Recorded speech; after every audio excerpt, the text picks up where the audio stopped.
Hello friends, I am Aprati. Welcome back to our channel plants space. कल हमने lotus यानी कमल के ट्यूबर्स को टब में से बाहर निकाला था और आज हम इनको रीग्रो कर रहे हैं। तो इनमें से सभी को हम ग्रो नहीं करने वाले हैं, केवल कुछ ट्यूबर्स को ही ग्रो करेंगे। और ये कुछ चिकनी मिट्टी है जो कि हमें मिल गई है, थोड़ी है लेकिन फिर भी काम चल जाएगा। तो ये बड़े बड़े टुकड़ों में है जिसको अभी हम छोटे छोटे टुकड़ों में तोड़ लेंगे। वैसे तो पानी में जाने के बाद ये बहुत आसानी से गल जाती है, एकदम प्लेन हो जाएगी। और चिकनी मिट्टी में लोटस प्लांट बहुत अच्छी ग्रोथ करता है, क्योंकि जो नॉर्मल सॉइल होती है, साधारण मिट्टी में छोटे छोटे कण होते हैं जो आपस में मिल नहीं पाते हैं, लेकिन जो चिकनी मिट्टी होती है उसमें जो कण होते हैं वो आपस में मिल जाते हैं। तो अभी इनके छोटे छोटे टुकड़े कर लेते हैं। आप चाहें तो इनको बारीक भी पीस सकते हैं, लेकिन उसका कोई फ़ायदा नहीं है, मेहनत करनी बेकार ही होगी, क्योंकि मिट्टी में जाकर तो ये अपने आप गल ही जानी है। तो मिट्टी थोड़ी है लेकिन फिर भी इसी का ही यूज़ हम कर लेंगे। तो अभी हम सेम टब ही लेंगे, यानी जिसमें ये लगा हुआ था इसी में ही दोबारा लगाने वाले हैं, बस मिट्टी को ही चेंज करना है। और इसको साफ़ नहीं किया है, ऐसे ही ले लिया है, क्योंकि वापस से ही इसमें मिट्टी ही जाने वाली है। तो अभी जितनी भी मिट्टी हमने ये तैयार की है इसको सबको भर देते हैं। इस मिट्टी में हमने कोई भी फर्टिलाइज़र ऐड नहीं किया है, क्योंकि जो खाद होता है, गोबर की खाद है या वर्मी कंपोस्ट है, जब उसकी पावर ख़त्म हो जाती है तब वो मिट्टी ही बन जाता है और नॉर्मल मिट्टी बन जाएगा तो चिकनी मिट्टी वेस्ट हो जाएगी, दोनों मिक्स हो जाएंगे। तो इससे बढ़िया है कि एक लेयर हम नीचे की तरफ केवल चिकनी मिट्टी की ही रहने दें। और अब इसमें पानी भर दिया है, जो टुकड़े हैं वो अच्छे से गल जाएंगे। तो अब अगले दिन की ये वीडियो है जिसमें अब हम इनको ग्रो करने वाले हैं। एक दिन के लिए हमने मिट्टी में पानी डालकर छोड़ दिया था, जिससे वो मिट्टी पूरी तरह से घुल जाए पानी में। तो अभी इनको ग्रो करेंगे, और ग्रो करने के लिए हम वैसे 2 ट्यूबर लेने वाले थे केवल, लेकिन फिर एक सोचा कि 3rd ट्यूबर भी हम ले लेते हैं। तो जो जड़ें हमने बाहर निकाली हैं उनमें से जो सबसे हेल्दी थी वही ट्यूबर्स हमने ले लिए हैं 3। और इसमें देखिए बहुत अच्छे से ग्रोथ स्टार्ट हो गई है, जल्दी ही इसमें लीव्स आ जाएंगी।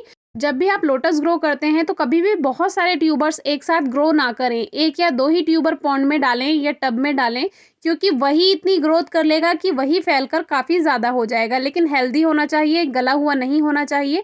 तो पानी एक दिन के बाद देखिए पूरी तरह से मिट्टी नीचे बैठ गई है और पानी बिल्कुल साफ़ हो गया है। तो अभी इसको देखने में आपको थोड़ा आसानी रहेगी, एकदम समझ आएगा, क्योंकि अगर मिट्टी घुली हुई रहती तो समझ नहीं आता। तो इसको हम फर्स्ट वाले को, जो सबसे बड़ा है, इसको सेंटर में रख देते हैं एकदम, और मिट्टी में अंदर की तरफ इसको इस तरह से कवर कर देना है कि ये बाहर ना दिखे, मिट्टी में अच्छी तरह से सेट हो जाए। क्योंकि जो नीचे की लेयर हम बना रहे हैं वो केवल चिकनी मिट्टी की है, और चिकनी मिट्टी में अच्छी ग्रोथ कर लेता है लोटस। और दूसरी बात ये भी है कि ये ट्यूबर्स आपने, जब हमने इनको बाहर निकाला था, आपने देखा ही था कि किस तरह से ये बिल्कुल नीचे ज़मीन में पहुँच जाते हैं, मतलब कि टब में सबसे नीचे पहुंच जाते हैं। तो इस तरह से एक हमने सेंटर में रखा है, एक थोड़ा साइड में रखा है, और 3rd वाला दूसरी साइड में रख देंगे, तो ये इसमें आसानी से ग्रोथ कर पाएंगे। और अभी जैसे फरवरी चल रही है तो न्यू ग्रोथ स्टार्ट हो चुकी है, जैसे कि लास्ट वीडियो में हमने बोला। तो अब इसमें नई पत्तियां आनी शुरू हो जाएंगी, और 2 दिन के अंदर, 2 या 5 दिन के अंदर ही इसमें से पत्तियां ऊपर तक आ जाती हैं। बहुत जल्दी ग्रोथ स्टार्ट होती है। जब हम सीड ग्रो करते हैं तब भी ऐसे ही होता है। तो इस तरह से तीनों ट्यूबर्स हमने लगा दिए हैं। अब इसमें खाद मिलाते हैं, जो कि ये गोबर की खाद है, अच्छी तरह डिकम्पोज हो चुकी गोबर की खाद, यानी पुरानी काली गोबर की खाद ही हमें यूज़ करनी है, नहीं तो फंगस लग सकती है और जो पानी है वो भी बेकार हो सकता है। तो इसको हम लगभग इस तरह से 3-4 मुट्ठी, एक लेयर लगभग गोबर की खाद की बना देंगे। अभी बहुत सारा फर्टिलाइज़र नहीं ऐड कर रहे हैं, क्योंकि गोबर की खाद गर्म होती है, तो सही नहीं है कि बहुत सारा हम इसमें गोबर की खाद मिला दें।